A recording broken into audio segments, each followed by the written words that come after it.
Will KTTA squeeze all the way upwards to the $2 levels this week, or is this a ticker which is glory days are behind it? You should be locking your profits or cutting your losses and walking away from. What's up, trading friends? Today we're discussing KTTA under three different lenses: the why, the what, the where. The why we're going to be doing a catalyst breakdown. The what we're going to do some stock analysis, the work, and I'm telling you where to get in and where to get out. So without further ado, hit the thumbs up button, and now let's get to work. So when it comes to KTTA, guys, as always, the first thing which we want to analyze about a given ticker is going to be why is the ticker running to begin with. Considering this is a stock which is already up over a whopping 100%, we want to go over here and actually analyze, hey, you know what? It's already ran, right? It's already ran. So we know it's ran, but is it running based off of an actual catalyst? Because if it's running based off of an actual catalyst, then we can anticipate that it will retest its previous highs again, more likely than not. If it's running based off of no news and it's just some bogus BS pumping up news, then we know that the pump should have never occurred. Therefore, the dump is inevitable. And if the dump has already occurred, then the pump is unlikely to happen again. Okay? So why is this ticker running? Well, the good news is KTTA did actually have some news. The company was awarded $1 million. Okay? A $1 million award by ALS Association to study efficacy, safety, and tolerability of PASA 44 for treatment of ALS. So they just banked $1 million. They just banked $1 million. Now, $1 million may not sound like a lot in catalyst news. However, this is a company which only has a market cap of $7 million. And they have a $7 million market cap after the stock has already ran over a whopping 100%. So before this rally that we saw over here, the company's market cap was closer to $3 million. Right? But now they received $1 million. And remember, right? You guys may say, well, Sam, $1 million is a third of $3 million. Therefore, the company's valuation is now up by a third. Shouldn't their stock just go up by 30%? The markets don't work like that, right? The reality is, guys, the markets are a very, very overreactive place, right? When there's good news, people are like, buy, spam the buy button, spam the buy button. When there's bad news and the stock should be down 10%, they're like, sell, send it to zero. No, don't send it to zero, send it to negative. This is going to be the first stock that it goes negative, goes below the freaking chart, okay? So the markets are a very irrational place, right? When there's good news, they overreact. When there's bad news, they overreact, right? So I'm not surprised that we're seeing more volatility than not. And again, remember, right? This is a company which does only have a $7 million market cap. So it doesn't take that much buying to cause the stock to go on these massive parabolic rallies of double, triple, quadruple, right? Now, we talked about the why, okay? So let's go over here and rank the why. The why is amazing, okay? The why is going to be amazing. Freaking $3 million, amazing, right? Who doesn't love free money, right? Now, the next thing which we're going to look at is going to be the what. Now, when we're doing the what analysis, this part is very important, right? The first thing which we want to analyze is going to be what are we actually analyzing? What do you mean the what? Well, if you look, it says stock analysis, right? And it's essential for you guys to understand that it says stock analysis, not company analysis, because the stock is on the company and the company is on the stock, right? The number one thing which we want to pay attention to is going to be, hey, this stock, supply and demand, right? Does it have a limited supply? So when demand comes in, it can shoot up. That's all. So how much supply does this company have? We already talked about it. It only has about 7 million market cap. So it's extremely volatile. We're going to put its volatility as amazing. Now, volatility, okay, this is what we show volatility as, right, is a double-edged sword, because just as fast as things can go up, just as fast as things can come down. Okay? So do remember that. Now, we're going to go over here and we're going to take a look at it. Well, you know what? They have a limited supply. Who owns this supply? Do institutions mess with the company? Well, it's got 8.2% institutional backing. Pretty good. That's pretty good. Okay? It's, again, nothing major, but it's okay. All right? We're just going to put it as okay. Right? It's not bad. It's okay. Anything up around 10% is okay. Below 10% flat is bad. Below 1% is terrible. Now, from this supply that they have, what are the odds that the company is going to go ahead and add to this supply? Not the company specifically, maybe previous warrant holders, right? So let's take a look. So when we take a look, right, we see that the company has historically been very dilutive. Right now, their overhead supply is massive, and their offering ability is also high. And let's take a look at this. If you go out and take a look at the company's SEC filings, based off of their most recent SEC filings, the company has $2.1 million in the bank. They're burning $3.27 million. That leaves them with less than 2 months of cash. They got no money. They have less than 2 months of cash, so they're broke. Historically, they've been very dilutive. Right now, their overhead supply is big.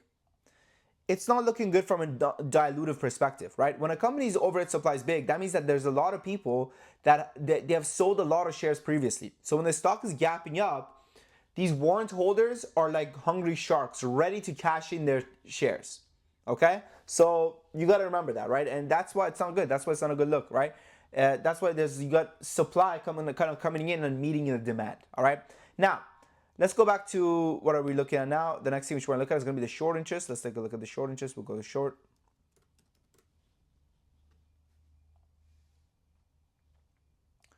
We'll go to KTTA.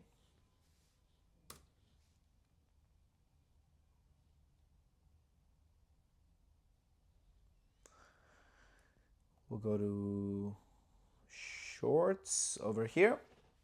Okay. So the past 7 days, the short interest is up by 537%. This isn't a good look, my friends. This isn't a good look. Now, the short interest shows 26.9%, but it's probably way closer to, I would say, 50% because this number doesn't account for naked shorts, doesn't account for synthetic shares, doesn't account for dark pool volume. However, short interest increasing is not a good look at all because when shorts add to their position, that means that they are more bearish. That means that they see that the stock is actually overextended. You know, the same way where we buy a dip on a stock, we're like, oh my God, it's so cheap, we're going to buy the dip. Shorts add to their position when they think the stock is expensive, okay? Shorts are not always adding. Shorts are always shorting, but shorts are not always adding. So do remember that, right? Do remember that. I think so many times people are like, oh my God, the short interest is increased by this much, as if that's a bullish catalyst. That is not a bullish catalyst. You want the opposition to agree with you and say, hey, you know what, man? This stock is a little bit overextended. We're going to go ahead and close our position. Or rather, it's a little bit too cheap, overextended to the downside. We're going to go ahead and close our short positions. You want the short interest to be decreasing, not increasing. Okay? I mean, it's pretty crazy stuff that when I see people like brag about short interest going up. I mean, it's never made sense to me, right? Now, on the other side, like you could say, okay, well, Sam, the shorts could be squeezed. This is more shorts that could be squeezed. Yeah, but it's better to take the peace and unity aspect of things where everyone agrees, hey, you know what? This stock is a little bit too beaten down. Let's go ahead and close our position rather than going head on with the shorts, right? And I'll tell you this, shorts are smarter than your average long, okay? Shorts are typically better traders than your average long. And I'll tell you why. When I say this, it triggers a lot of people, right? It triggers a lot of people. They go, oh my God, what did you say? What shorts don't know anything, blah, blah, blah. Let me explain to you what I mean, okay? Only recently you can now short on Robinhood, okay? This is something new. This is something new that's happened, right? You couldn't short on Robinhood. So you couldn't short on one of the most popular platforms before. Only recently you can do so. So you got to kind of understand and you got to look at it and go, okay, well, you know what? The people that are shorting are going and using this platform and that platform and they're looking into how to short better, right? Does that kind of make sense? Where the amateur trader can go ahead and buy. The amateur trader does not have access to shorting. And it takes a level of commitment to go ahead and say, okay, well, what platform allows me to short? It takes a level of experience because at the end of the day, every beginner trader knows buy low, sell high. No beginner trader knows short, right? It's not very common. Hence, the median shorter is a more experienced trader than a average going long trader. All right? Is that crazy to say? That's not crazy to say. So you don't want beef with these guys is what I'm saying. All right, good. Now, listen. Where's KTTA heading from here now? When it comes to KTTA, okay, the levels that I'll be a buyer would probably be closer to this 80-cent levels, 82 cents. I'll probably play the break bounce from 82 cents to $1. Okay, that would be a good level for me to play. Or I'll play the break of $1.30.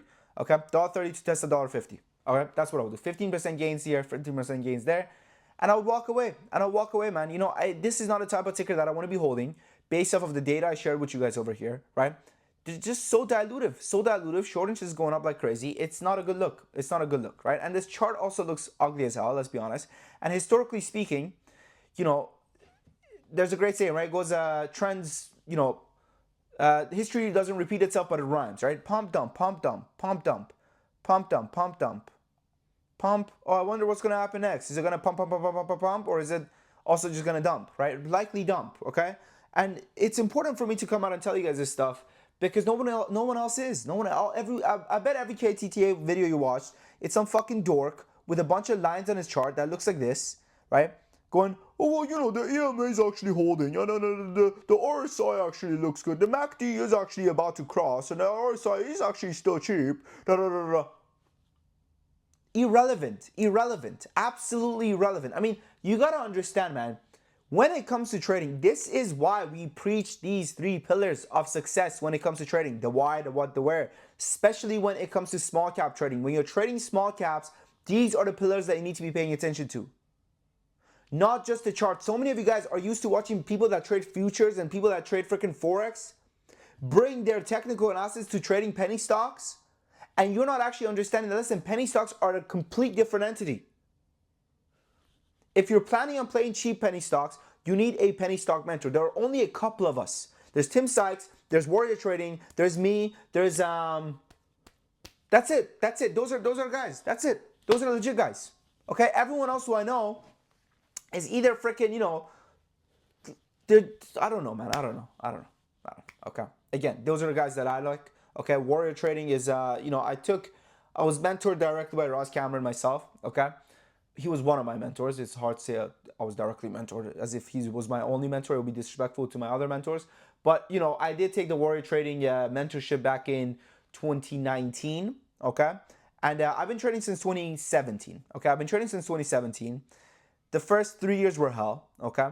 Then 2020 to 2021, I started becoming profitable. And the last 4 years, I've been profitable every single year, okay? If you guys are interested in trading alongside me, actually, getting access to my day trade alerts, swing alerts, option alerts, everything like that, do check out our private community. Right now, we are having our biggest sale yet, 50% sale for the next 10 members that join. Now, you're skeptical, you should be, that's good. Let me explain to you. Our community is the only community that comes with a 2 weeks free trial and a 30 days money back guarantee. 2 weeks free trial, 30 days money back guarantee. Nobody else is doing that. Nobody else is doing the 30 days money back guarantee. Let me tell you why. Because they want you to join. They want you to forget that you joined. Your card goes through, and they're like, ha, gotcha. That's not how we operate. We want you to join. We want you to make money. We want you to stick around, right? This is what it looks like. We have day trade alerts, swing alerts, option alerts, lessons, one-on-one access, dividend stocks, crypto alerts, you name it, we got it.